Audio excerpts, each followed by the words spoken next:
Mari kita refleksikan bersama beberapa aspek penting terkait kecerdasan artifisial (KA), khususnya yang relevan dengan lingkungan sekolah. 1. Batasan KA.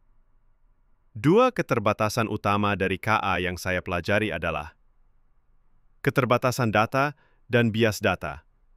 KA sangat bergantung pada data yang digunakan untuk melatihnya. Jika data tersebut tidak lengkap, tidak representatif, atau mengandung bias, maka KA akan mereplikasi dan bahkan memperkuat bias tersebut dalam keluarannya.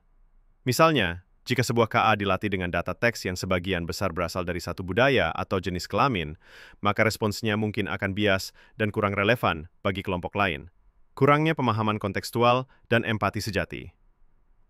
Meskipun KA generatif bisa menghasilkan teks yang sangat mirip manusia atau bahkan karya seni, ia sebenarnya tidak memahami makna di balik kata-kata atau gambar tersebut.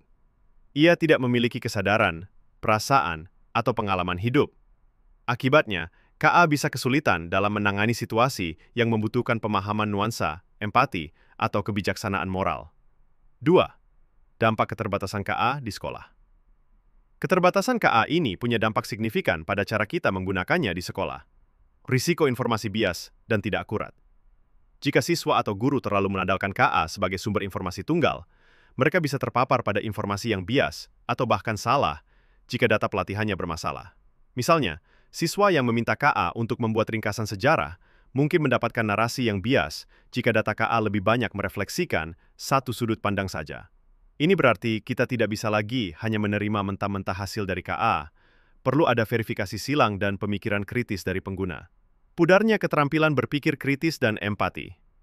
Jika siswa terus-menerus menggunakan KA untuk menghasilkan esai atau menyelesaikan masalah kompleks tanpa pemahaman mendalam, mereka mungkin kehilangan kesempatan untuk mengembangkan keterampilan berpikir kritis, analisis, dan pemecahan masalah mereka sendiri. Demikian pula, jika tugas-tugas yang melibatkan empati atau interaksi sosial diserahkan pada KA, siswa bisa kehilangan kesempatan melatih kecerdasan emosional mereka. Penggunaan KA di sekolah harus fokus pada pengembangan keterampilan, bukan hanya penyelesaian tugas. Prinsip etika dalam KA di sekolah. Dua prinsip etika penting ketika menggunakan KA, khususnya KA generatif di sekolah, beserta contoh konkret penerapannya. Transparansi dan akuntabilitas. Integritas akademik dan pengembangan keterampilan manusia.